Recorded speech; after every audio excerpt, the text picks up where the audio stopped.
ہم جماعت اسلامیات حدیث نمبر 9 من نصر قومہ، جس نے نصر مدد کی قومہ اپنی قوم کی علا پر غیر الحق کی، بغیر حق کے یا غلط معاملے میں، فہوا پس وہ ایسے ہے کل ابیر الذی ردا فہو ینزع بذنبہ، اس شخص کی طرح ہے کہ اونٹ کنویں میں گر رہا ہو اور وہ اس کی دم پکڑ لے اور وہ خود بھی اس میں جا گرے۔ جس شخص نے اپنی قوم کی ناحق مدد کی، ناحق قوم، اب قوم سے مراد نہ کچھ بھی ہو سکتا ہے، قوم سے مذہب بھی ہو سکتا ہے مراد، قوم سے رنگ بھی ہو سکتا ہے مراد، نسل بھی ہو سکتی ہے مراد، ذات بھی ہو سکتی ہے مراد۔ اب مثال اس کی کس طرح ہے کہ ایک شخص ہے، وہ ہے جناب جٹ، اور آپ بھی جٹ، اور دوسری طرف نہ ایک شیخ ہے۔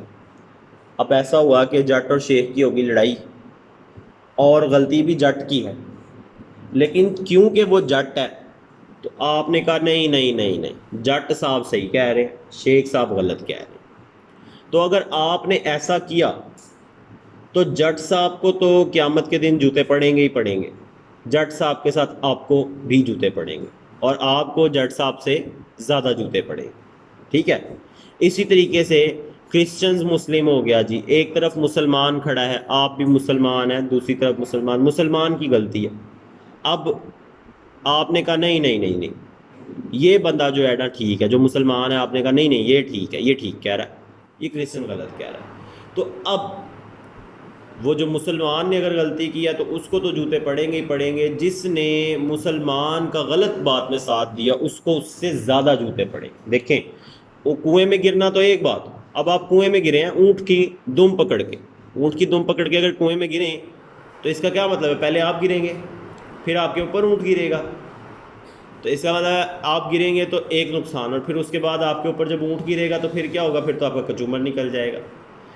یہی مراد ہے اس سے کہ آپ نے اپنی قوم کی مدد اگر غیر حق معاملے میں کی تو اس کی مثال ایسے ہے کہ جیسے اونٹ کنویں میں گر رہا ہو اور آپ اس کی دم پکڑ کے لٹک جائیں اور آپ خود بھی اس میں جا گریں، خود بھی اس میں جا گریں۔ ایسا اکثر ہوتا ہے، ہم لوگ دیکھتے ہیں کہ ہماری کلاس کا اسٹوڈنٹ ہے، ہمارا دوست ہے، تو وہ جان بوجھ کے کسی کو تنگ کر رہا ہوتا ہے تو ہم کہتے ہیں نہیں نہیں نہیں ایسا ہی ہے، ایسا ہی ہے، وہ نہیں صحیح۔ ہماری کلاس 9th کلاس ہو گئی نا، تو 9th کلاس میں ایک گروپ بن گیا جی، انہوں نے سارے اسکول کو تنگ کرنا ہے۔ پھر اس کے بعد سر نے بلا لیا، ہاں جی بتائیں کس کی غلطی ہے؟ نہیں سر اس کی ہی غلطی ہے، یہ تو ایسے کھڑا تھا، یہ تو ایسے کھڑے تھے، جھوٹی گواہی دے دی۔ تو جس نے اپنی قوم کا ناجائز معاملے میں، ناحق معاملے میں ساتھ دیا، اس کی مثال ایسے ہے کہ جیسے اونٹ کنویں میں گر رہا ہو اور وہ اس کی دم پکڑ لے، دم پکڑ کے لٹک جائے اور خود بھی اس میں جا گرے۔ اور اب زیادہ نقصان یہ ہے کہ خود تو وہ گرے گا ہی گرے گا، اس کے اوپر اور کیا گرے گا؟ کیا گرے گا اس کے اوپر؟ اور اونٹ۔ کیا گرے گا؟ اونٹ۔ اگر اونٹ گر جائے آپ کے اوپر تو کیا حال ہوگا آپ کا؟ اونٹ پورا کا پورا آپ کے اوپر گر جائے، برا حال ہوگا نا۔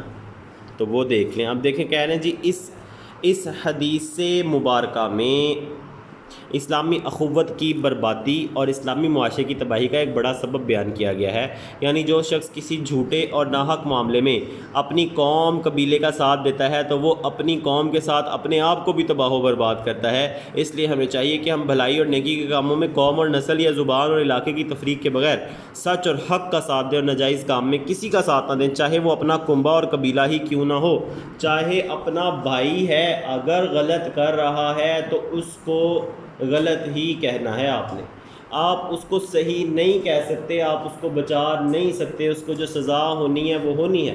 اگر آپ نے اپنے بھائی کو کوئی غلط کام کرتے ہوئے دیکھا اور عدالت آپ سے گواہی مانگتی ہے کہ گواہی دیں، تو آپ کو سچی گواہی ہی دینی پڑے گی۔ آپ یہ نہیں کہہ سکتے کہ جی نہیں نہیں میرے بھائی نے تو ایسا نہیں کیا، حالانکہ آپ نے دیکھا ہوا کہ آپ کے بھائی نے جرم کیا ہے، لیکن آپ نے جان بوجھ کے اس کے جرم کو چھپایا اور آپ نے کہا جی نہیں میرے بھائی نے ایسا نہیں کیا، میرے ابو نے ایسا نہیں کیا، نہیں جی میری امی نے ایسا نہیں کیا۔ تو آپ نے کیا کیا؟ امی تو گریں گی ہی گریں گی، آپ بھی گرو گے، اور امی آپ کے اوپر، ابو آپ کے اوپر اونٹ کی طرح گریں گے، یعنی جتنا وزن اونٹ کا ہوگا اتنا وزن ان کا بھی ہوگا۔ تو پھر دکھ بڑا ہوگا قیامت کے روز کے، ہے یہ کیا ہو گیا، اتنا وزن اٹھانا پڑ گیا۔ ملتے ہیں نیکسٹ لیکچر۔